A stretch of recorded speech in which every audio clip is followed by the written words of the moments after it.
How's it going, everybody? It's Yeong here with a Last of Us Part 2 discussion video.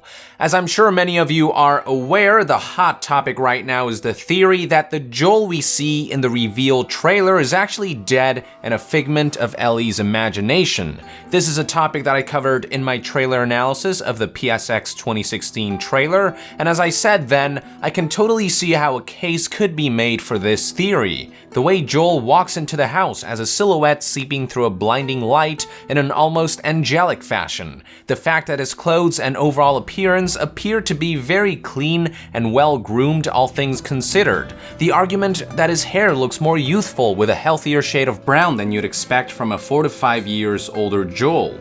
The way Joel's face is never shown in the trailer, as well as his strangely unconcerned, casual demeanor throughout this whole scene. He just kind of walks over the dead body strewn about as if this were an average day of the week and casually asks Ellie, "What are you doing, kiddo? You really gonna go through with this?" You'd think the first thing Joel would ask, seeing a bloodied, injured Ellie playing a guitar over a dead body, would be, "Holy shit, what happened? Are you okay?"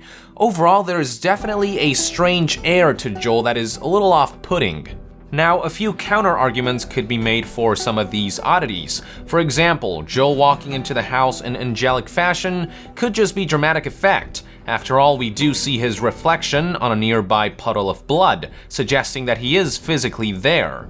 Then, on the topic of Joel's cleaner appearance, this could be attributed to the fact that he might have attacked enemies from a distance using his revolver, while Ellie might have engaged her assailants in close quarters. Another possibility is that Ellie might have been alone when whatever went down, with Joel only now coming in to see what happened. As for Joel's more youthful-looking hair, the claim being that the color of his hair looks more like Joel's younger 2013 self from before the infection spread than the older 2033 Joel from after the infection spread, who has little bits of gray hair here and there.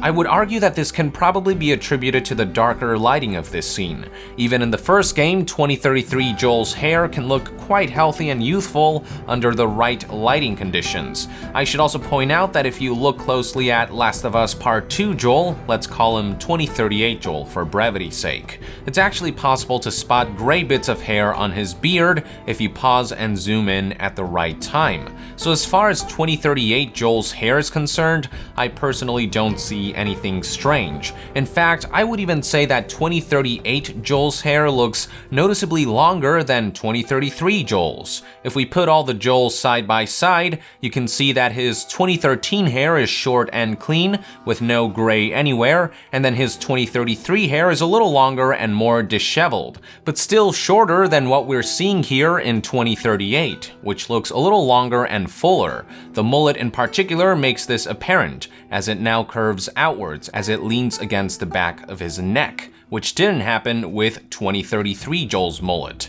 So I do get the sense that some time has passed for the Joel we're seeing in this trailer, which might further suggest he's physically there. Then, regarding Joel's unconcerned and casual demeanor of this situation, I will say that it's definitely very strange, but we also don't know the context of this scene. Maybe enough time has passed between whatever conflict occurred recently for everyone to have calmed down. One could also argue that both Joel and Ellie have seen their fair share of brutality and have gotten used to this harsh life, to the point where maybe scenes like these is an average day for them. Perhaps they are no longer fazed by situations like these, or at least not as much as they used to be. But still, Joel seems oddly calm considering the carnage that he's walking through. But all in all, with so little setup and context for the trailer's scene, you could make any number of arguments for both sides. Now, on a personal note, the more I think about it, the less I'm leaning towards the theory that Joel is dead. For me, one of the most important things to analyze when it comes to a story is the creator's intent. The question of what kind of story does Neil Druckmann and Naughty Dog intend to tell with The Last of Us Part 2 is, I think, a vital one. Neil actually answered this to some degree during his PSX 2016 panel, and I want to show you guys some clips of his quotes so you can get a feel for what he's aiming for with this sequel. Yeah, if the first game was really like the core of it, the theme was about the love between these two characters and how we build that through story, music, interaction, gameplay mechanics. this story is the counter of that. The story is about hate and how we use all those same things to make the player feel that through Ellie this time. First game is like you play as Joel. This game you're playing as Ellie.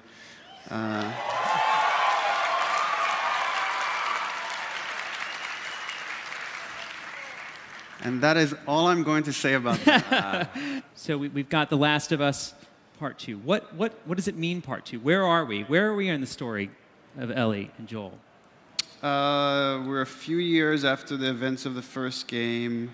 Ellie is now 19. So much thought went into this, and I know there's a lot of people that feel this trepidation about coming back to these characters and revisiting what that ending means and worrying whether that's going to spoil the first game. And you have to understand, we feel all those things as well. Like, no one loves these characters more than we do, and we would not do this if we didn't feel like we had the right idea. And the part 2 is really kind of doubling down on that, to say we believe in this so much. We're not trying to avoid it, and we like, I've played with so many of the ideas that had different characters, and it never felt right. The Last of Us is about these two characters specifically. So yeah, the part 2 is, it's saying this is going to be a larger story. This is a complementary story to the first game, but the two together are going to tell this much larger tale. And all I ask is the fans of the first ones, put some faith in us, trust us, we're going to do right by you. I mean, do you think The Last of Us can exist without Joel and Ellie? I mean, are they The Last of Us? I mean, what is your interpretation of what we've seen and understood so far about the game and the series? It's so much. They're the heart of it. I don't see it without them. That's all I can really say. It's like they're right. Obviously, we have the infected, and there's the world, and there's all these different factions and how they're trying to eco survival in this world. But at its core, it's about human relationships, and this being the most important one in the story. So there you go. According to Neil, Last of Us is at its core about human relationships, particularly the one between Joel and Ellie, and he doesn't see Last of Us working without the two protagonists. So to expect that Neil will make it so that Joel is dead from the get-go, and that the character will be a ghost or a figment of Ellie's imagination through most of the game, just feels unrealistic to me. Now, I've heard some people say that maybe the scene from the trailer takes place halfway through the game. In other words, maybe Joel is with you in person for a good chunk of the game, dies halfway through, and then Ellie begins hallucinating Joel as part of her deteriorating mind. That could work from a logistic point of view, but something about that just doesn't sit well with me. From my experience with playing the original Last of Us, I feel like if Naughty Dog were to go through with killing Joel in Part 2, they would just kill him and let it be without any additional gimmicks that could potentially dampen the impact of such a pivotal moment. I feel like bringing Joel back as a ghost could cheapen this hypothetical death of his and very quickly turn what could potentially be a great narrative device into a gimmicky fan pleaser. A big part of what makes Last of Us so grounded, emotional, and intense is the fact that Naughty Dog doesn't pull back punches when it comes to killing off characters. It's what makes each death feels so impactful. The scariest thing about death is that once someone dies, they're gone forever. It's what makes death so tragic and terrifying. So if a dead character were to all of a sudden come back as a ghost or hallucination, the weight of that death wouldn't feel quite as heavy if you ask me, since the character is back in some way, shape, or form. With that in mind, my opinion is that if Joel were to die during Last of Us Part 2, Naughty Dog wouldn't hold back on the ramifications of that. Joel would be gone for good, and I don't think Naughty Dog would risk dampening the impact by bringing the character back, even if in Mirage form. It's a direction that in my eyes simply doesn't adhere to the kind of storytelling that was portrayed in the first game. So what I'm saying is that I'm not against the idea of Joel dying in Last of Us Part 2. I'm against the idea that Naughty Dog would bring the character back after his death. I feel like Naughty Dog would know better and just keep Joel dead and gone for good if he were to die. And that's my primary reason for doubting the theory stating that the Joel we see in the trailer is actually a walking figment of Ellie's imagination. It's not the dead part that troubles me, it's the back from the dead part.